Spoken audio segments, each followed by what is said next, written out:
Meus irmãos, a paz do Senhor. Eu sou grato a Deus por essa oportunidade. Para mim é uma alegria estar com os irmãos mais uma vez.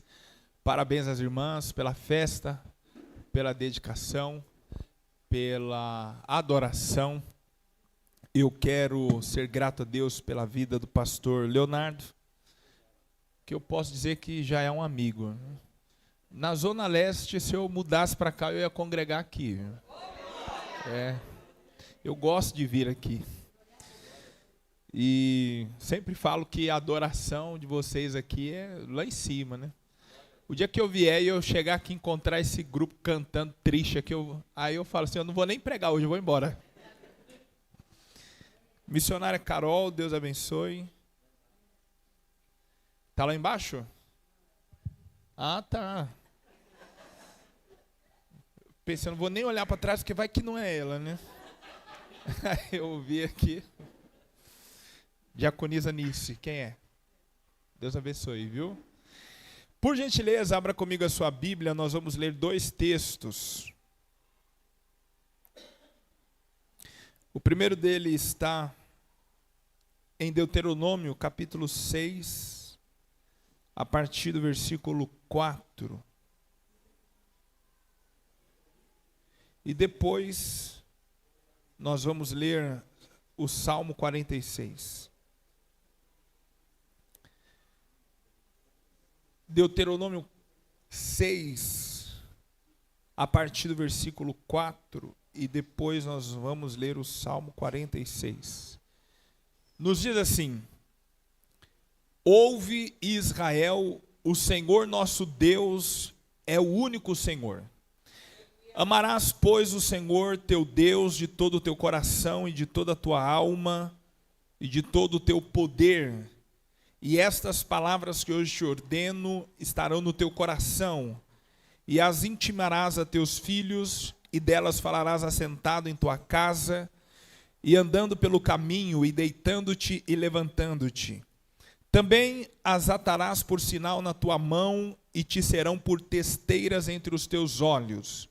E as escreverás nos umbrais da tua casa e nas tuas portas. Havendo-te, pois, o Senhor teu Deus introduzido na terra que jurou a teus pais, Abraão, Isaque e Jacó, te daria com grandes e boas cidades que tu não edificastes, e casas cheias de todo bem que tu não enchestes, e poços cavados que tu não cavastes, e vinhas e olivais que tu não plantastes. E quando comeres e te fartares, observa essa recomendação, guarda-te de que não te esqueça do Senhor, que te tirou da terra do Egito, da casa de servidão. Agora o Salmo de número 46. Salmo 46, o versículo 5, apenas a parte A, nos diz: Deus está no meio dela, não será abalada. Você pode repetir comigo no 3? 1, 2, 3. Deus está no meio dela, não será abalada. Por favor, se assente, de preferência, dando glória ao nome do Senhor Jesus. Meus irmãos e irmãs, eu quero dizer a vocês que eu sou um homem privilegiado. Eu nasci no mês de maio, e maio é um mês que aconteceram muitas coisas importantes. Eu poderia citar a vocês alguns eventos históricos que aconteceram em maio, como, por exemplo, a abolição da escravatura, entre outras coisas. Eu nasci no dia 6 de maio, comecei a namorar com a Camila há 14 anos atrás, no dia 28 de maio. Presente, não é? E aí Jesus me resolveu dar o Heitor no dia 10 de maio. Olha aí. E a Helena vem agora no dia 17 de maio. Só falta Jesus arrebatar a igreja em maio. Vocês orem por mim para que Jesus me abençoe lá na escola onde dou aula, para que me deem o 13º em abril. que eu vou gastar muito dinheiro em maio. Eu estou dizendo isso a vocês por ser privilegiado, porque eu me lembro quando um dia estava me arrumando para ir à igreja e me veio a vontade de orar por um filho. Nós já estávamos casados há 5 anos e me veio a vontade de orar por um filho. Eu não senti falta de alguém. O desejo era completar a alegria que nós já tínhamos. E nessa oração eu fiz uma promessa para Deus. Eu falei assim: Senhor, se o Senhor me der um filho ou uma filha, de verdade eu não terei vaidade alguma de que este ou esta seja um pregador, uma cantora. Não. Mas o meu trabalho será para fazer dessa pessoa, se o Senhor nos der, um servo seu, uma serva sua, que ame o Senhor. Deus, poucos meses depois, nos deu o Heitor, agora está a nos entregar a Helena.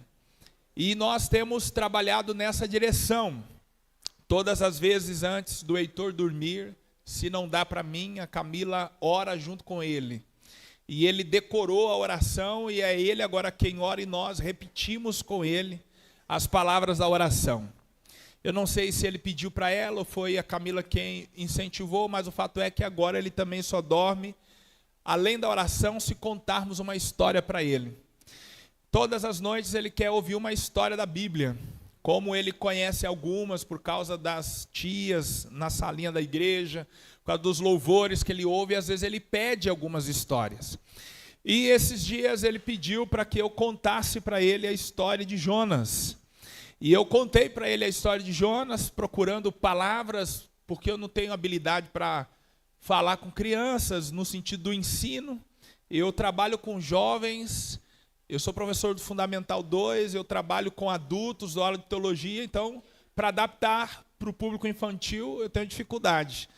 E eu procurei as melhores palavras, a forma lúdica para falar de Jonas, e quando eu terminei, eu percebi que eu não sabia nada. Mesmo sendo teólogo, formado em história, me sinto a última bolacha do pacote. Eu estou brincando, claro. Mas meu filho olhou para mim e falou assim: pai, você terminou muito rápido. A tia Claudinha demorou mais. Eu falei: eu não acredito que o meu filho está dizendo que eu não sei contar uma boa história. Eu estou dizendo isso a você, começando essa mensagem como um testemunho para te fazer entender que eu aprendi isso com os judeus. O texto que nós lemos nos disse Deus orientando o povo que eles deveriam contar essas palavras aos seus filhos quando eles deitassem. Eu nunca fui da opinião de que um pai, para pôr um filho para dormir, cantasse para ele: nana neném, que a cuca vem pegar. E aí o menino tem pesadelos durante a noite. Eu fui uma criança perturbada. Dos 3, talvez, aos 5, 6 anos, eu tinha visões durante a noite, eu deitava para dormir. Minha mãe era simpatizante da Umbanda, nós não éramos crentes. E quando eu pegava no sono, eu me lembro como hoje que eu via uma mulher seminua sobre mim. Eu dormia em um quarto muito pequeno junto com a minha mãe solteira, e eu via aquela mulher à noite. Quando eu a enxergava, que eu me assustava, eu gritava e ela desaparecia e o quarto enchia de fumaça. E um dia alguém deu uma ideia para minha mãe: a gente precisa batizar esse menino no centro, porque falaram os espíritos estão atormentando ele, então nós precisamos batizá-lo. Encontraram lá 2 padrinhos, marcaram a data do batismo, e aí no dia não deu certo. Aí remarcaram a data, no dia não deu certo. Aí quando disseram assim: vamos marcar a 3ª vez, minha mãe falou assim: ninguém vai mais batizar ele. Não vou batizar, já marcou 2 vezes, não deu certo, não vai ser a 3ª. Nessa brecha, minha mãe conheceu uma mulher católica e ela disse assim: ensina esse menino a rezar. Antes de dormir, coloca ele para rezar o Pai Nosso e ele vai ser liberto. Era Deus usando aquela mulher. Minha mãe, mesmo sem ser crente, todas as festas que havia no centro de Umbanda, minha mãe me levava. E eu me lembro ainda que Quando começavam as festas, eu ficava admirado, queria participar daquilo. Quando terminava, eu corria para os atabaques e tocava. E aí minha mãe um dia, durante a minha vida, me confidenciou dizendo assim: quando eu via você lá, o meu coração se enchia de alegria. E eu dizia às minhas amigas: o meu filho ainda será um grande macumbeiro. Mas observe você que foi todas as noites rezando o Pai Nosso, conforme nós assim entendíamos que Jesus me libertou. Um ano depois, o Senhor usou uma mulher chamada Ana, uma senhora. Eu morava em um barraco de madeira, lá em Perus, não tinha água, não tinha luz, nós não tínhamos piso dentro daquele barraco. Quando chovia, nós precisávamos pegar os poucos móveis que tínhamos e afastar, porque nós morávamos na encosta de um barranco, no declive de uma rua. Então a enxurrada vinha e aquela água passava por dentro do nosso barraco. Nós morávamos numa situação muito deplorável, mas Jesus resolveu ir lá no meu barraco. Salvou-me, salvou a minha mãe, salvou a minha família, para a glória de Deus. E ao observar o que Jesus fez na minha vida e o que ele orientou os judeus a fazerem com os seus filhos, é o que eu comecei a fazer com a minha casa. E todas as vezes que eu termino de contar uma história para o Heitor, eu procuro aplicar na vida dele, para que ele cresça entendendo a razão das histórias. Quando eu contei para ele sobre Jonas, eu perguntei: filho, você acredita que alguém pode fugir de Deus? Ele disse: não, pai, ninguém pode fugir de Deus. Essa semana eu contei para ele a história da Torre de Babel, e eu disse assim para ele: filho, você acredita que Deus ainda desce, confunde os homens que não querem obedecê-lo? Ele disse: pai, eu acredito que Deus ainda confunde os homens. O Senhor orientou os judeus para que eles criassem os seus filhos na verdade do Evangelho. Eu fico imaginando como eram essas coisas, porque a uma criança não dava para dizer a ele: não matarás, não roubarás, não dirás falso testemunho, não cobiçarás, amarás o Senhor teu Deus acima de todas as coisas. Eu imagino, meu cantor, os pais colocando os filhos para dormir e talvez perguntando assim: papai já contou para você a história do Mar Vermelho? E o filho então dizendo: pai, essa daí o senhor não contou ainda, conta para mim agora. E o filho contando então como Deus abriu o mar, deu livramento para Israel e matou no mar Faraó e todos os seus cavaleiros. Eu fico imaginando um pai chegando e dizendo assim: filho, papai já te contou como Deus derrubou o gigante Golias. E o filho dizendo: pai, essa aí o senhor já contou, mas todas as vezes que o senhor fala de Davi girando aquela pedra, o meu coração enche de alegria. Conta de novo, papai. E o pai contava a história de como Deus derrubou um gigante através da estratégia de um menino. Eu fico observando então que os judeus, desde a sua mais nova idade, cresciam conhecendo o poder do Deus de Israel, sabendo que ele tem o poder de abrir o mar, que ele tem o poder de derrubar gigantes, que ele tem o poder de derrubar muralhas, que ele tem o poder de dar a vida, que ele tem o poder de tirar a vida, que ele tem o poder de curar, que ele tem o poder de ferir. Imagina como era a mente dessas crianças. E por isso então nós entendemos a razão dos judeus, onde estiverem, onde eles estão, eles são judeus e eles servem o Senhor. Nós facilmente somos influenciados pela cultura. Nós temos uma imensa preocupação com os que são da nossa casa quando se afastam de nós. Quem aqui nunca teve preocupação com os amigos dos seus filhos, com a companhia deles na faculdade, na escola? Porque nós temos a preocupação da má influência. Os judeus, eu não conheço nenhum pai judeu, embora tenha alunos judeus, mas eu gostaria então de perguntar para eles: você tem essa mesma preocupação?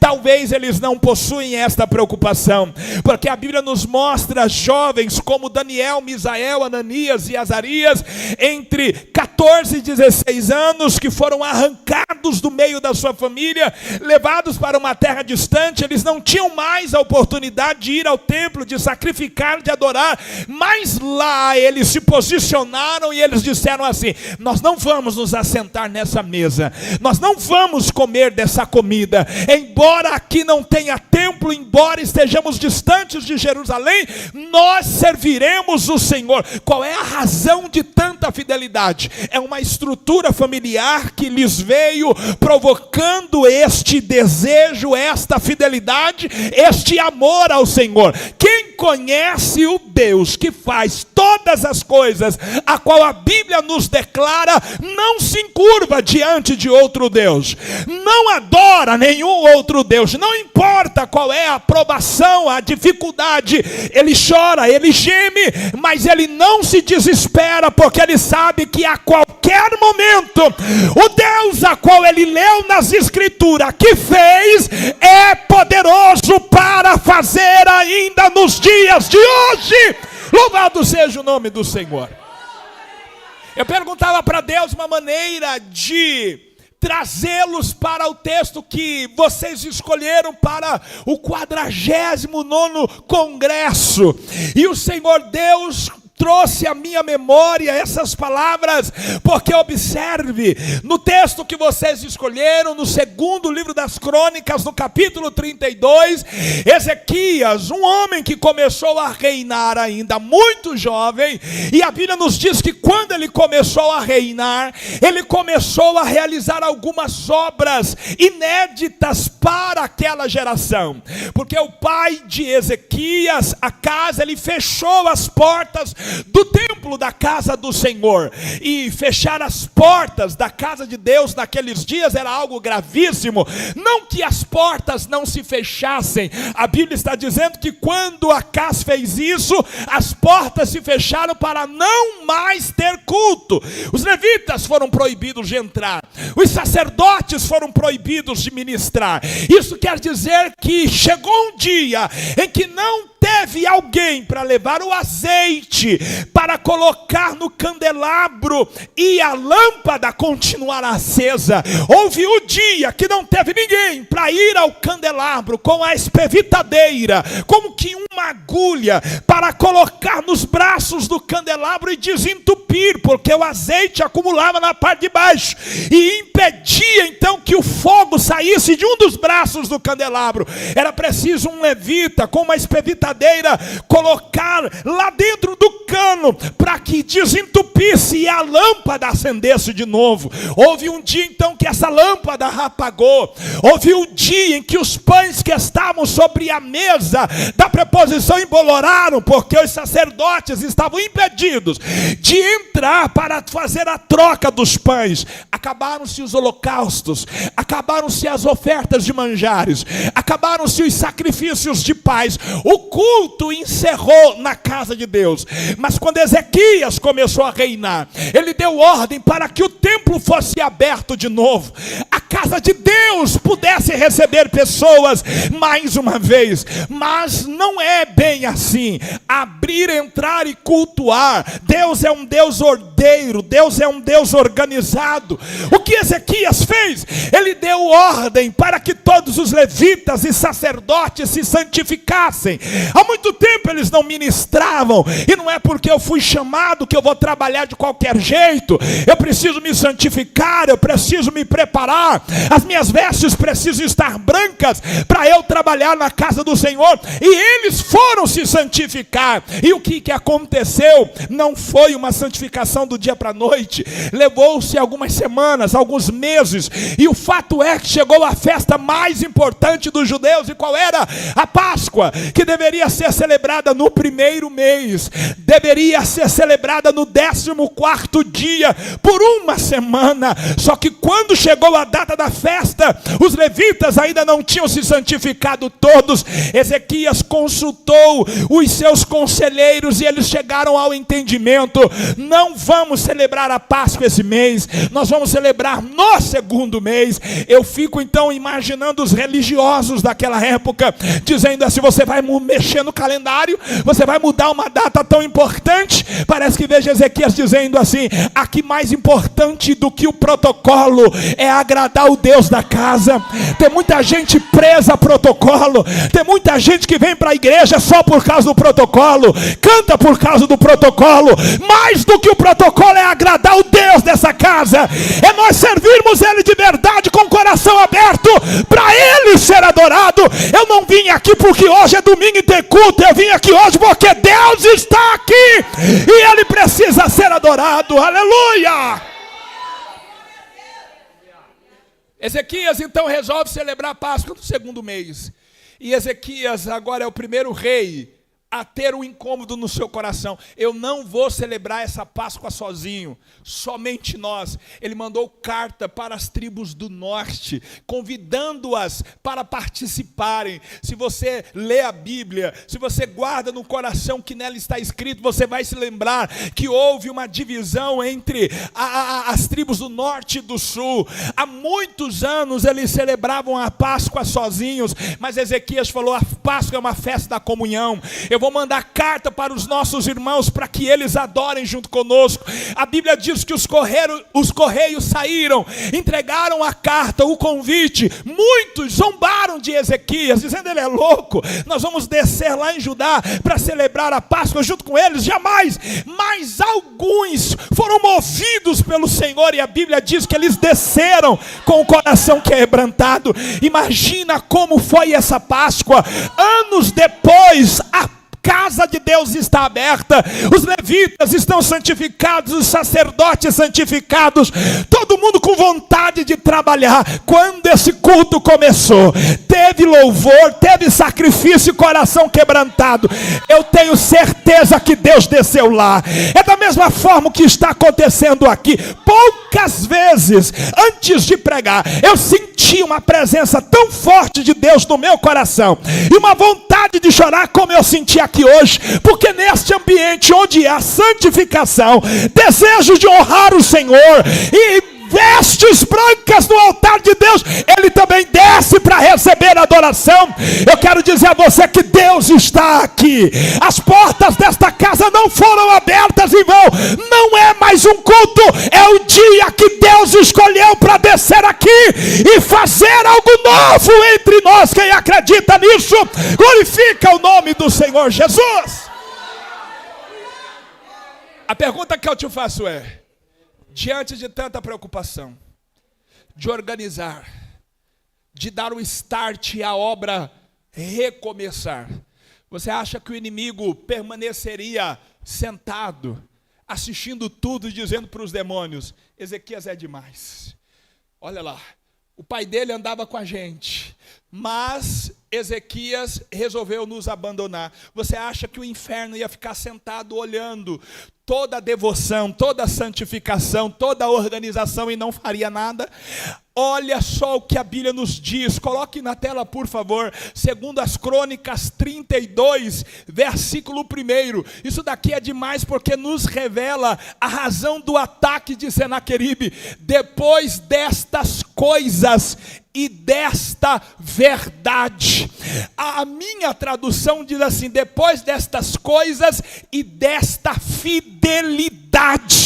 Ou seja, o texto sagrado está deixando claro que se Ezequias não tivesse resolvido abrir a porta da casa de Deus, se santificar, exigir postura dos sacerdotes, Senaqueribe não teria se levantado. Talvez o inimigo não tenha se levantado contra você porque você vive uma vida acomodada. No instante que você jejuar, no instante que você orar, no instante que você se jogar aos pés do Senhor, o inferno vai se levantar. Mas eu não estou dizendo isso para te amedrontar, eu só estou falando que quanto mais você se aproxima de Deus, o inferno reage para ter você de novo. Mas quanto mais você se aproxima, o inferno se levanta para cair. O inferno se levanta para cair. Depois destas coisas, a Bíblia diz que Senaqueribe invadiu Judá. Isso quer dizer que ele invadiu a região. Porque, se fosse comparado a hoje, Judá seria como Zona Leste, Zona Sul, Norte, Oeste. É uma região dentro daquele reino. Senaqueribe invadiu. E para aqueles que não sabem quem era Senaqueribe, ou os reis da Síria, eu volto a falar para você sobre o Jonas. Por quê? Uma das razões para o Jonas não querer pregar em Nínive é porque ele entendeu, se Deus de fato quisesse destruir, ele já descia lá e destruía. Para que me mandar avisar? Se Deus está me mandando avisar, no aviso existe a oportunidade de salvação. Jonas não concorda que um povo tão cruel receba a oportunidade de ser salvo. Olha onde vai a misericórdia de Deus. Eu já cansei de encontrar pessoas dizendo assim: está vendo ali o fulano? Depois que ele bebeu, depois que ele se prostituiu, depois que usou droga, depois que pintou 7, depois que fez coisas que até o diabo duvida, resolveu ir para a igreja. Olha lá, resolveu ir para a igreja. Eu quero dizer que este lugar não é o lugar dos bons. Quando eu era criança me diziam assim: se você for bonzinho você vai para o céu, mas se você não for bom você vai para o inferno. Mentiram para mim, mentiram para você. O céu não é o lugar das pessoas boas, o céu é o lugar das piores pessoas possíveis, que reconheceram a sua miséria, a sua dependência de Deus, e disseram assim: eu preciso do Senhor. Se fôssemos bons não estaríamos aqui, mas a graça de Deus nos alcançou e hoje nos deu a oportunidade de entrar no céu. Louvado seja o Senhor. Os assírios, eles eram cruéis ao ponto de, na guerra, não se contentarem em fazer prisioneiros. Eles não tinham prisioneiros, eles matavam todos, os esfolavam, arrancavam seus crânios, e na entrada da cidade de Nínive, eles amontoavam os crânios e faziam pirâmides, deixavam os corpos expostos. A crucificação, essa prática, começa na Assíria, porque eles procuraram um método de matar que fizesse sofrer, mas a pessoa não morresse imediatamente. Pedradas, morre logo, sofre pouco. Jogar em óleo fervente, morre logo, sofre pouco. Esfolar, empalar, morre logo, sofre pouco. Então a gente precisa de um método onde a pessoa demore para morrer e sofra demais. Encontrar a crucificação. De acordo com o Dr. Champlin, o mínimo que uma pessoa sobrevivia pendurado na cruz era 3 dias. Há registro de pessoas penduradas 11 dias. Os assírios praticavam, eles eram cruéis. Quando a bandeira da Síria subia na guerra, o exército de longe já tremia. É este o Senaqueribe que invade Judá. E Ezequias observa que a cara dele é de ira, é de guerra contra Jerusalém. Ele não invadiria Judá e não tentaria invadir Jerusalém, a capital do reinado. O que Ezequias começa a fazer? Ele então começa a se fortificar. Isso daqui é demais. Porque tem gente que a casa está de ponta cabeça, o casamento está por um fio, os filhos uma rebeldia terrível, ele está para ser mandado embora e ele continua no mesmo marasmo espiritual. Quando o inimigo se apresenta, quando Satanás avança, a gente precisa se fortificar. O que a gente precisa fazer? Dobrar na oração. O que a gente precisa fazer? Dobrar na entrega, porque o inimigo chegou e a cara dele é de guerra e nós precisamos nos preparar. O que Ezequias fez? A Bíblia diz que Ezequias se fortificou. Ele foi lá onde havia brechas nos muros. Como que a gente fecha as brechas? Eu estava atribulado esses dias. E aí eu pensei assim: eu vou ligar a televisão para ver o que está passando. Aí eu liguei a televisão. Aí eu fiquei incomodado, desliguei a televisão. Aí eu pensei assim: não, eu vou ligar de novo, agora eu vou no YouTube. Coloquei no YouTube, continuei atribulado. Falei: eu vou desligar o YouTube. O que eu vou fazer? Aí eu pensei: eu vou ler a Bíblia. Olha como que a gente fecha as brechas. Fui lá para o meu quarto, quarto, abri a Bíblia no livro de Jó, irmão, saí renovado daquela sessão de mergulho na palavra de Deus. A gente tapa as brechas desse jeito. A depressão é a doença do nosso século. Já está mais do que comprovado que está para além de algo apenas espiritual, em alguns casos é emocional, entre outras coisas. Existem os caminhos saudáveis para o seu tratamento, mas já observou a quantidade de crente que, quando observa que as lutas aumentam, Satanás se apresenta, ao invés de ele tapar as brechas, ele se entrega para a situação. Imagina se Senaqueribe, ao invés de se fortificar, ele tivesse se entregado e dito: quem está vindo aí é Senaqueribe, um dos homens mais cruéis, ele vai entrar. Quando ele começa a fechar as brechas, é ele dizendo assim: ele não vai entrar. É por isso que eu posso estar mergulhado na prova que for, eu não vou me entregar para a tristeza, eu não vou me entregar para os sentimentos ruim, eu vou orar e eu creio que vou me levantar renovado. Eu vou para a igreja, não estou com vontade, eu vou a si mesmo. Estou sem força, eu vou a si mesmo, porque eu não conheço um crente que desce na oração triste, levanta triste, vem para a igreja sem força e volta para casa sem força. Aqui é ambiente de renovo, aqui é ambiente de renovo, aqui é ambiente de renovo. Fortificação, nós precisamos nos fortificar, e a Bíblia nos diz que Ezequias se fortificou. O que ele fez? Investiu em armas, ele investiu em soldados, ele está se preparando, e aí veio uma estratégia genial, porque Senaqueribe invadiu, mas não atacou Jerusalém, porque aqui existe uma pressão psicológica. Na força de guerra que ele tinha, ele poderia invadir Jerusalém, ele poderia destruir Jerusalém, mas ele não faz isso, ele cerca. Sabe por quê? O objetivo dele não é a guerra, ele não quer guerrear, ele quer trazer uma pressão psicológica, e ele queria que o rei abrisse os portões da cidade e dissesse assim: contra você eu não posso, pode entrar. Senaqueribe não quer matar ninguém, Senaqueribe não quer destruir, ele quer invadir sem resistência. É por isso que ele cerca, fica sentado, porque só a presença causa terror. Quantas pessoas com as suas estruturas emocionais abaladas, porque começa a ver fantasmas e ouvir coisas. O inimigo já o cercou. Observe que o inimigo quer tirar a sua paz, ele quer arrancar o seu sono, ele quer tirar o seu apetite, mas não importa, quanto mais o diabo ataca, mais eu durmo, mais eu como, mais eu oro e falo para ele: não interessa o que você faça, meu sono você não tira. Se eu acordar é para orar, se eu deixar de comer é para jejuar, mas aqui você não pressiona, porque Deus está comigo, louvado seja Deus. Irmão, já viu o crente na prova, às vezes pega até uns quilos a mais?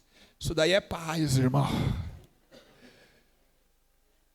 Quando Senaqueribe observa ele se fortificando, ele manda uma mensagem, porque ele entende que Ezequias fará algo e animará o povo com essa atitude. É interessante que o texto que vocês escolheram, 32:8, antes de chegar no versículo 8, ele se fortifica, e a Bíblia nos diz assim, no versículo 7, quando ele se fortifica, ele vira para o povo, ele diz assim: esforçai-vos e tende bom ânimo, não temais, nem vos espanteis por causa do rei da Síria, nem por causa de toda a multidão que está com ele, porque há um maior conosco do que com ele está o braço de carne, mas conosco o Senhor nosso Deus, para nos ajudar, para guerrear nossas guerras. E olha o que o texto diz: e o povo descansou nas palavras de Ezequias, rei de Judá. Você compreende por que eu comecei a falar dos filhos? Se os pais não tivessem educado os filhos, olha, o Deus que nós servimos, ele abre mar. O Deus que nós servimos, ele derruba gigantes. O Deus que nós servimos, ele derruba muralhas. O Deus que nós servimos é Senhor da guerra. Ele nunca perdeu uma batalha.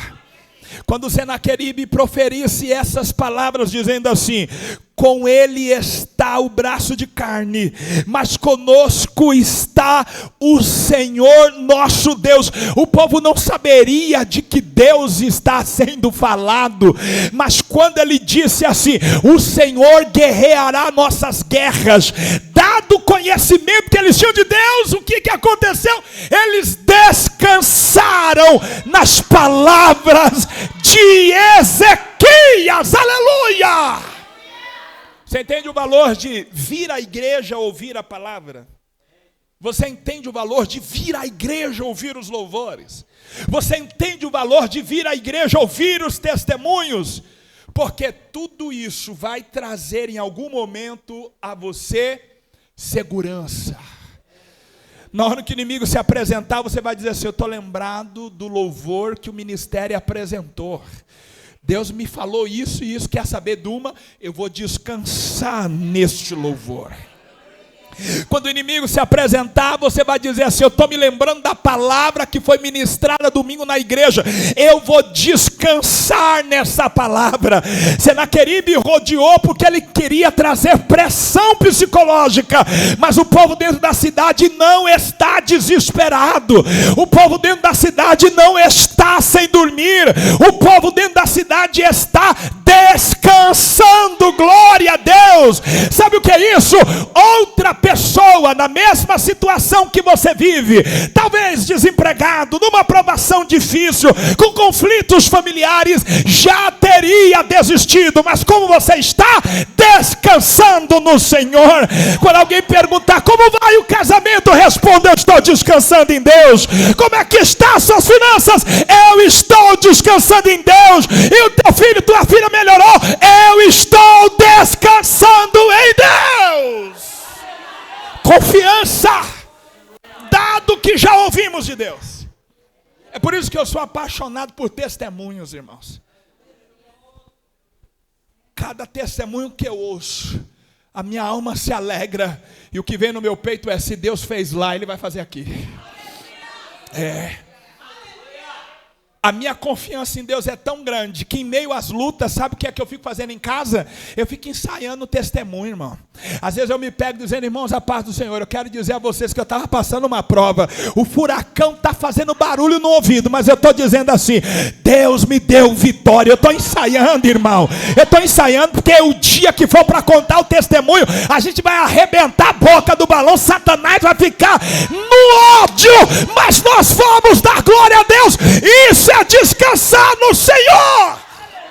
Aleluia. Se eu fosse você, irmão, já ia no mercado e começava a fazer a lista assim: eu vou chamar quantos crentes para o meu culto de ação e graça? Eu vou gastar o quê? O Senaqueribe está lá rodeando, causando medo, e você está no mercado preocupado com gasto. Jeová não vai dar para pagar não, porque eu vou ter que chamar o pastor Leonardo, eu vou ter que chamar a esposa dele, eu vou ter que chamar o ministério de louvor. A gente vai fazer um barulho no apartamento, a gente vai fazer um barulho aqui em casa, para glorificar a Deus.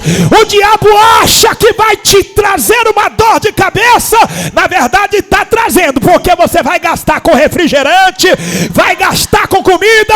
Crente não bebe, mas se deixar come, que é uma bênção. Prepara o culto de ação e graça, e o Senhor será glorificado na sua casa. Aleluia. Aí ele, não contente, vendo que não abalou, falou assim: eu vou mandar uma mensagem. Aí ele manda uma mensagem, e os servos do Senaqueribe dizem assim: ó, converse conosco em siríaco, para o povo não entender. Aí ele é tão infeliz que ele mandou a mensagem no hebraico para o povo entender, irmão. Ela não era para abalar a estrutura espiritual. Aí ele começa a gritar assim: vocês ouviram falar dos meus pais?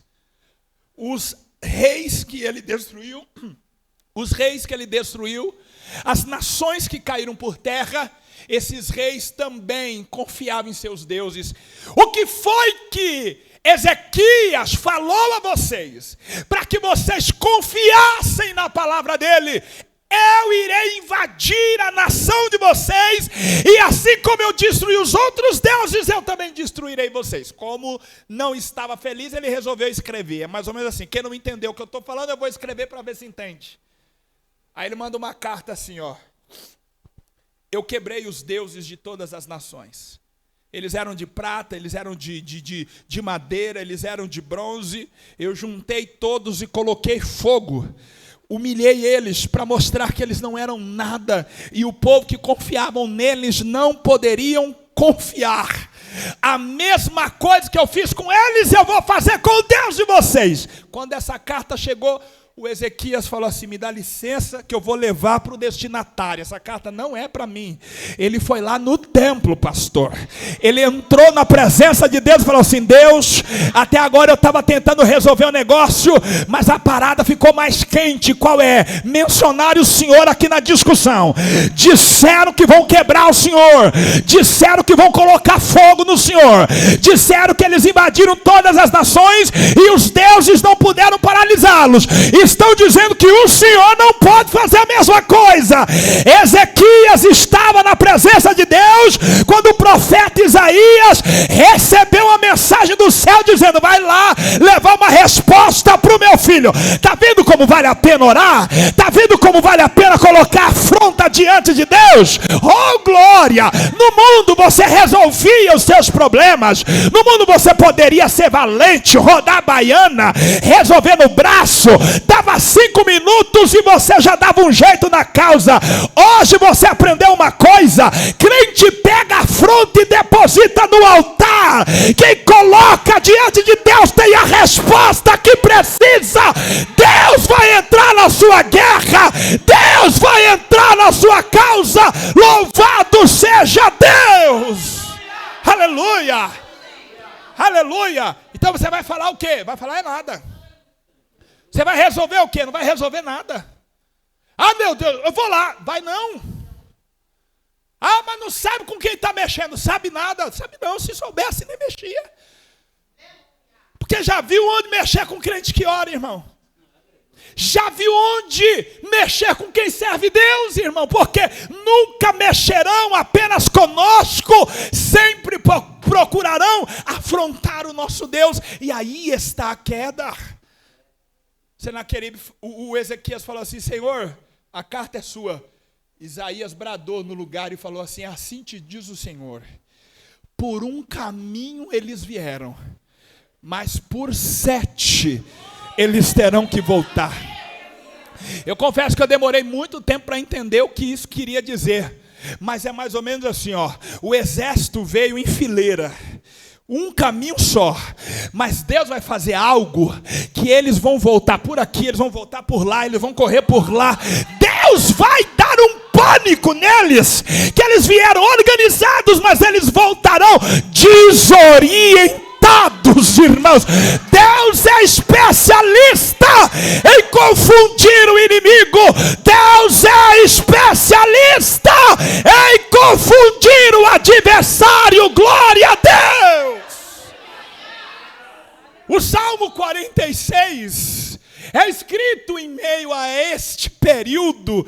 E olha, nós lemos o versículo 5, aonde o levita disse, Deus está no meio dela, não será abalada. Deus está no meio dela. Por que Senaqueribe não vai entrar? Porque está tudo fechado? Não, é porque Deus está no meio dela. Por que Senaqueribe não vai entrar? Porque nós temos homens de guerra no portão? Não, é porque Deus está no meio dela. Por que Senaqueribe não vai invadir? Porque o nosso rei é valente? Não, é porque Deus está no meio dela. Quer entender melhor essa mensagem? Porque o diabo não vai acabar com você porque você é bom? Não, é porque Deus está com você.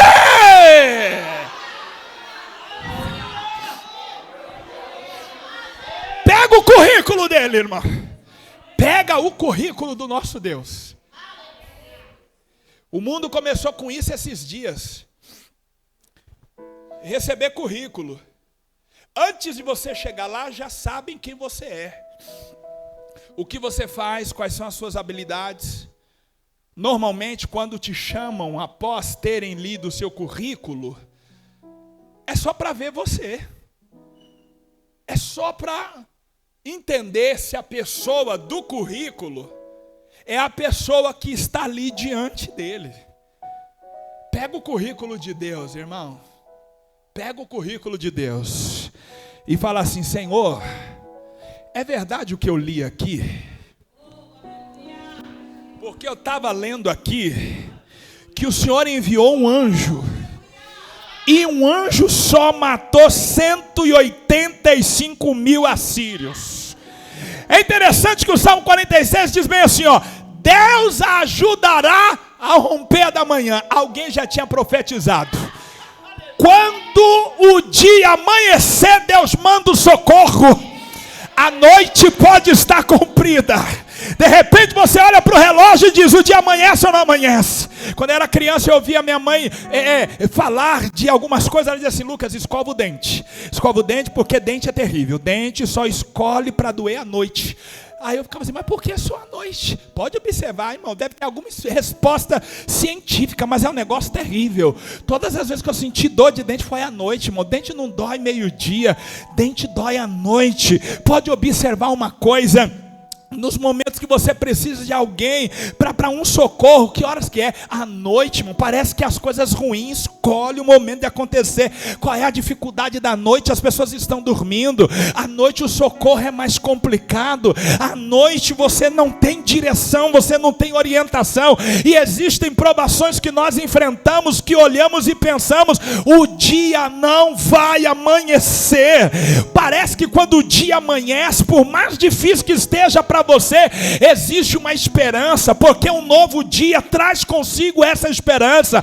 Você se levanta, está difícil, mas você diz assim: eu tenho toda a luz do dia para fazer dar certo. Pode observar: quem chora, chora de noite. Quem perde a esperança de noite. Mas o salmista no 46 ele disse: Deus ajudará a romper da manhã.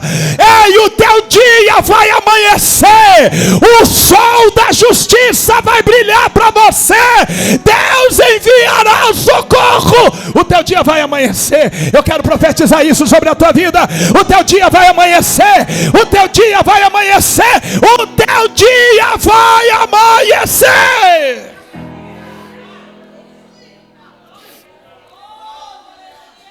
Eu termino dizendo a você: o Salmo 46, ele é dividido em 3 etapas. Em todas elas tem a palavra selah, que na música hebraica era uma pausa. Essa profecia ela foi ministrada em 3 partes. A primeira para trazer confiança. Deus é o nosso refúgio e fortaleza. Tem alguém gritando no meio da cidade dizendo: Deus é o nosso refúgio e fortaleza. Socorro bem presente na hora da angústia.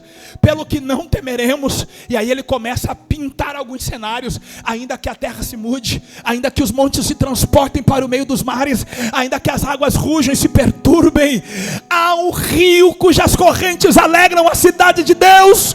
Ele dizendo assim: o mundo pode virar de ponta cabeça. Tem um rio aqui que passa e traz paz para nós, aleluia. Quando esse dia amanhece, esse mesmo levita sobe na muralha, e quando ele olha para além dos muros de Jerusalém, todo aquele exército que estava acampado está morto, está vencido. A Bíblia diz que Deus mandou um anjo e matou 185 mil homens. Os que sobreviveram voltaram correndo para a Síria.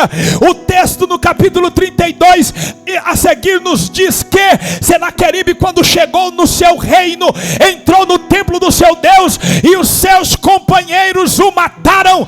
Deus confundiu o inimigo. Quem sobreviveu teve a oportunidade de entender que Deus é Deus. E quando ele está no meio, o inimigo não tem a oportunidade capacidade de vencer. O levita subiu na muralha e começou a gritar, porque ele precisa chamar a atenção do povo. E o que é que ele grita? Vinde, contemplai as obras do Senhor, que desolações ele tem feito na terra. Ele faz cessar as guerras até o fim da terra. Quebra o arco, corta a lança, queima os carros do fogo. Aquietai-vos e sabereis que eu sou Deus. Serei exaltado entre as nações, serei exaltado sobre toda a terra. O Senhor dos exércitos está conosco. O Deus de Jacó, o Deus de Jacó, o Deus dos nossos pais é o nosso refúgio. Eu sinto a presença de Deus aqui. Eu estou sentindo Deus aqui. Deus está no meio dela, não será abalada. Deus está no meio da sua casa, ela não será abalada. Deus está na sua empresa, ela não será abalada. Deus está na tua família, ela não será abalada. Não será abalada. Teme calacheia. O Deus que eu sirvo ainda manda o anjo. O Deus que eu sirvo ainda desce na terra. O Deus que eu sirvo ainda desembanha a espada. Quando ele quer dar vida, pastor Leonardo, ele dá vida. Mas quando ele quer matar, ele mata. Se for preciso Deus matar, ele fere. Mas se for preciso curar, ele cura. Ele cura. Ele cura. Eu vou chamar ele para cantar, pode? Vem, meu cantor, canta aqui. Me ajuda a abanar a fogueira.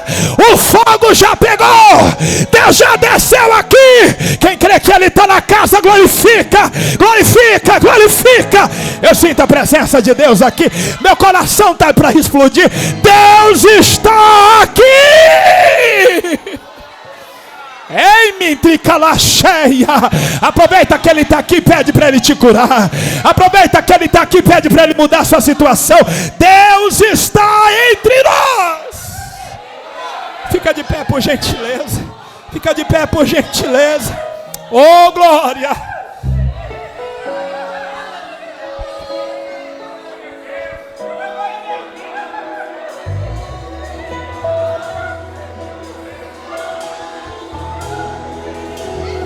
Deus está no meio dela. Deus está